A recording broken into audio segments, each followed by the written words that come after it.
શું જ્યારે બી તમે મોઢું ખોલો છો ત્યારે કાનના ભાગમાં કટાકટીક અવાજ આવે છે, જમતી વખતે કાનના ભાગમાં દુખાવો થાય છે, તો એનું કારણ જરૂરી હોતું નથી કે દાંતમાં કે કાનમાં ઇન્ફેક્શન હોય.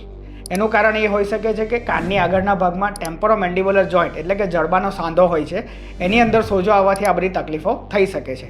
જો તમે આને અવગણશો તો વર્સ્ટ કેસીસમાં સવારે ઉઠતાની સાથે તમારું મોઢું પેક થવાના પણ ચાન્સીસ થઈ શકે છે. તો આના માટે ENT સર્જનને જરૂરથી બતાવવું જોઈએ.